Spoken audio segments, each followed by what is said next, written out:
Welcome to this podcast.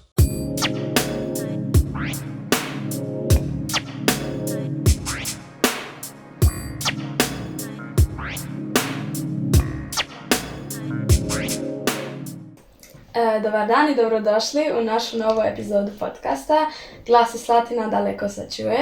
Danas će biti malo neobično, pošto ćemo pričati na njemačkom sa dvoje učitelja iz Njemačke. Liebe Zuschauer und Zuhörer, ich freue mich, Ihnen heute unsere Gäste aus Deutschland vorzustellen. Heute sprechen zwei Lehrer der kooperativen Gesamtschule Bad Münder, Stella und Arne, über die Unterschiede des Schulsystems in Deutschland und in Kroatien. Liebe Gäste, herzlich willkommen zu unserem Podcast. Dankeschön. Danke.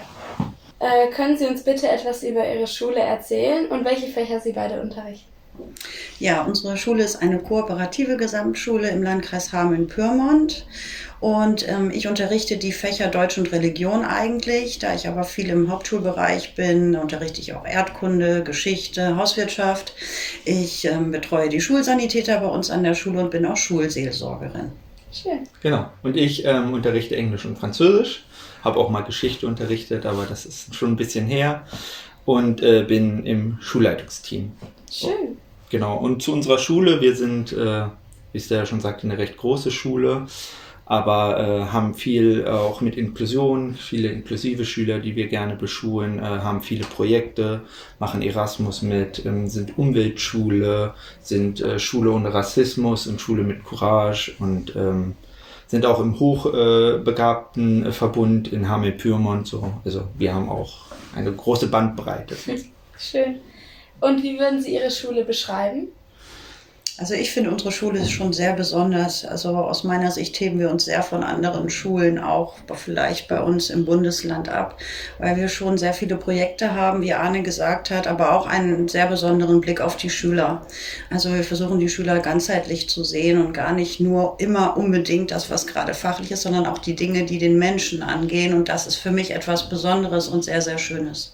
Ja, also natürlich ist Schule dafür da, damit man Schülern etwas beibringt. Natürlich Inhalte von Fächern, aber letztendlich geht es ja auch um die Persönlichkeitsentwicklung. Genau. Und Schule ist mehr als reines Unterrichten von Inhalten. Schule muss ein Ort sein, wo Schüler gerne hingehen, wo sie sich wohlfühlen, wo sie Vertrauen haben in Lehrkräfte, in Mitarbeiter. Und an die sie sich auch wenden können, wenn es vielleicht zu Hause nicht immer gut läuft. Und das ist für uns wichtig. Und genau, da würde ich sagen, da stimme ich Stella absolut zu, weil wir wissen, wie wichtig natürlich der Unterrichtsstoff ist, aber für uns sind eben auch Persönlichkeitsentwicklung, Vertrauen wichtig. Fürs Leben so ein bisschen auch vorzubereiten, ne? Genau, ja, und auch aufeinander zu achten, also eine solidarische Schulgemeinschaft zu sein. Und da sind wir Lehrer letztendlich auch die Vorbilder für die Schülerinnen und Schüler. Ja. Schön. Sie sind wegen des Erasmus-Projekts hier bei uns in Slatine und unsere Lehrer waren im Jahr schon an ihrer Schule. Ja. Und wie gefällt es Ihnen in unserer Schule? Sehr gut, sehr gut. Also wir sind am Montag angekommen, wir sind am Sonntag angekommen, ja. Genau, und hatten dann so ein bisschen Zeit für uns in der Stadt, in Split, und das hat uns schon sehr gut gefallen, das Hotel war toll. Und als wir dann hierher gekommen sind, waren wir sehr überrascht, weil natürlich die Schule wie ein Urlaubsort ist, also auf dieser schönen Insel mit dem schönen Blick und der historischen Bedeutung dieses Ortes auch. Unsere Schule ist sehr neu. Dementsprechend ist die ganz anders als diese Schule, und als wir dann angekommen sind, waren wir auch überrascht, wie herzlich wir begrüßt wurden von den ganzen Lehrkräften, von den Mitarbeitern, die hier sind, von den Assistant Teachern. Und das war wirklich toll, und wir durften auch gleich Unterricht mit begleiten und sehen, und auch das hat uns gut gefallen. Und ja, also der Einstieg war schon sehr gut, und die ganze Woche war natürlich auch wirklich toll mit den ganzen Projekten, die wir hier gesehen haben. Ja, das kann ich nur bestätigen. Wir waren natürlich total aufgeregt und interessiert, als wir hier angekommen sind. Und Sonntag war erstmal Split, und dann sind wir am Montag abgeholt worden und hierher gefahren. Und es war wirklich so ein Wow-Effekt, dann hier auf diese Insel zu kommen und dann diese tolle kleine Schule zu sehen mit den netten Leuten, die einen so herzlich aufnehmen. Und einfach toll. Wie war das denn bei dir, als du den ersten Tag hier warst? Ja, auch so ähnlich. Also ich war halt vorher auch auf einer sehr großen Schule. Ich glaube, wir waren auch so 700 oder 800 Schüler. Ich war zwar nur da bis zur 2. Klasse, aber war dann schon trotzdem ganz schöner Schock, dann so in so eine kleine Schule zu kommen. Und ich war ja das erste ausländische Kind hier. Also das war dann auch schon so eine Ehre, kleine. Also schön. Und was sind die größten Unterschiede was sind die Unterschiede zwischen ihrer und unserer Schule? Ja, das hast du ja gerade schon gesagt, natürlich die Größe, ne? Das ist klar, das bringt ja zwangsläufig Unterschiede mit sich, was hier ganz anders ist, aber das hat wahrscheinlich auch was mit der Größe zu tun, dass es hier sehr familiär zugeht, ne? Ja. Weil dadurch, dass die Klassen klein sind und wenig Lehrer sind, das ist so das, was der größte Unterschied ist. Dann natürlich das Notensystem, auch die Anzahl der Klassenarbeiten, die Kommunikation mit den Eltern läuft hier, glaube ich, etwas anders als bei uns. Aber ich würde als Hauptunterschied wirklich dieses sehr kleine familiäre hier. Ja, das finde ich gerade das Schöne hier. Genau, also die Klassen sind natürlich viel kleiner, die Schüleranzahl ist kleiner. Wo wir uns, glaube ich, nicht so unterscheiden, ist unser Ansatz. Auch hier sehen wir, dass natürlich die Lehrer euch etwas beibringen möchten. Aber ich sehe auch, dass ihr Schüler sehr viel Vertrauen in eure Lehrer habt, dass ein sehr herzlicher Umgang miteinander ist, dass ihr mit euren Lehrern gerne sprecht, dass sie versuchen, euch zu unterstützen, wann immer sie können. Und wir haben halt die größere Schule und da ist es wahrscheinlich nicht so familiär, aber ich glaube, der Ansatz auch hier zu sagen, wir möchten, dass unsere Schüler sich wohlfühlen, dass die Schüler gerne zur Schule gehen, dass sie uns vertrauen können, dass wir für sie da sind, das ist, glaube ich, bei uns beiden so. Hier ist es, glaube ich, noch einfacher zu machen wie auf so einer großen Schule. Genau. Dass ich glaube, ich könnte immer meine Lehrerin da zu ihr hingehen und sagen, ja, ich habe ein Problem, können Sie mir helfen? Ich kann denen auch wirklich vertrauen, dass es hier, man fühlt sich da richtig sicher.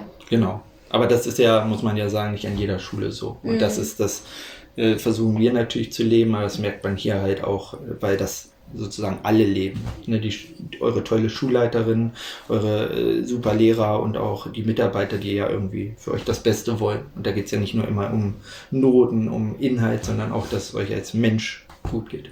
Und ich glaube, was es zusätzlich hier noch etwas besonders macht, ist nicht nur, dass die Schule klein ist und ihr sehr engen Kontakt zu den Lehrern habt. Ihr kennt euch ja hier auch. Also die Kinder kennen sich alle, weil alle hier auch in diesem kleineren Bereich leben und ihr seid untereinander auch ganz anders vernetzt. Und dadurch ist das Ganze natürlich vom Vertrauen und vom Austausch auch unter euch Schülern nochmal anders, als wenn man in eine große Schule kommt, wo Kinder aus allen möglichen Orten zusammenkommen. Ne?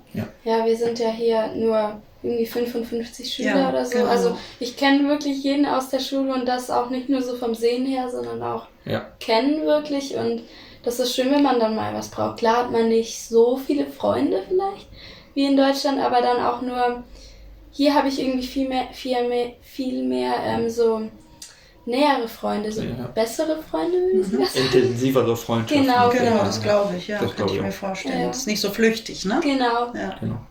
Und was waren so die Highlights der Woche? Was hat Ihnen am besten gefallen?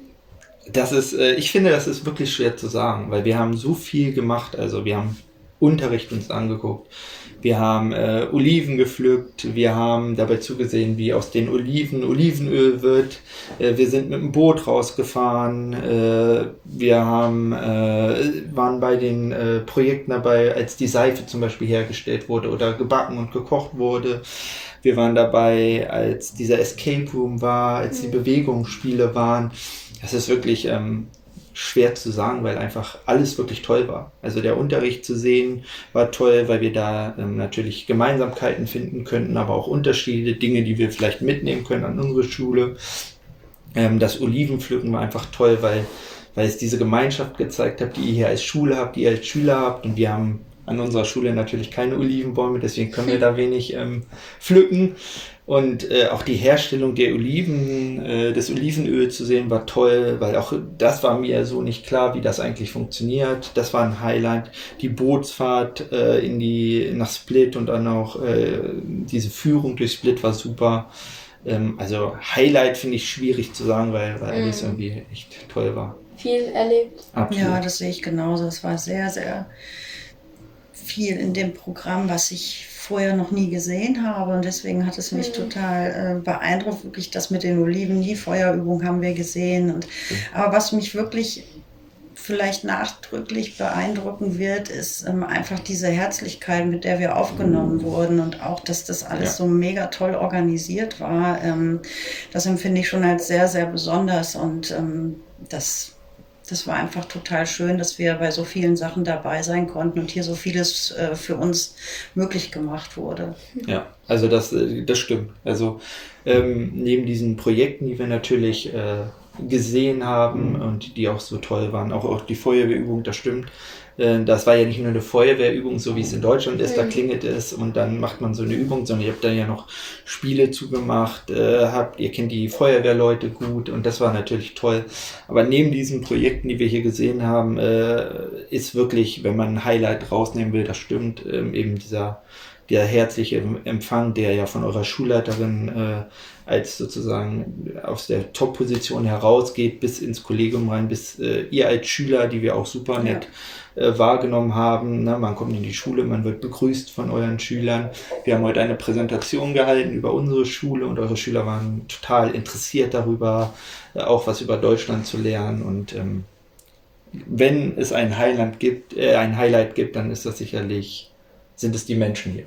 Ja. Schön. Und du warst ja auch dabei bei vielen Sachen, die wir gemacht haben. Das fand ich auch schön, dass halt auch immer wieder auch im Nachmittagsbereich dann Projekte mit Schülern gemeinsam waren. Und wie fandest du das denn jetzt so? Ja, ist schön, dass sie die Schüler auch mit einbeziehen, dass das nicht so was so einseitig so ein bisschen ist, so die Lehrer, nein, da dürft ihr nicht hin, weißt du, so, das sind die VIP-Gäste, aber es ist schön, dass wir da auch so mitwirken können, dass wir da mithelfen können, euch auch unser Land präsentieren können. Ja, das war so dieser Family-Charakter. Genau. Ne? Genau, das ist halt kein Lehrerprojekt, das ist ein Genau, Schulprojekt. ein Schulprojekt, genau. Ja, super.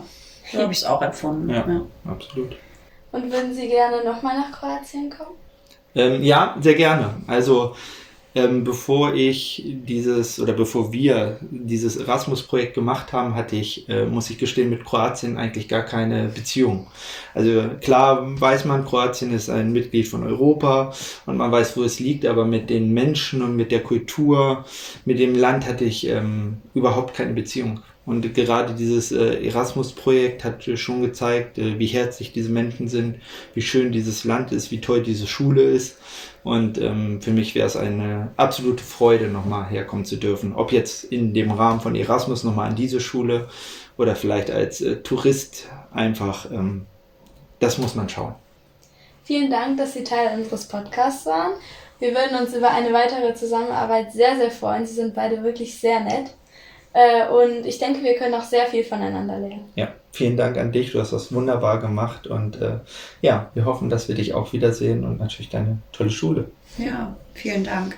Und alles Gute hier für dich in Kroatien. Danke. Du hast das ja schon so toll mit der Sprache alles gelernt. Und ja, ich denke auch und ich hoffe, wir sehen uns wieder. Danke. Hvala vam što ste gledali naš podcast. Pratite nas i dalje. Auf Wiedersehen.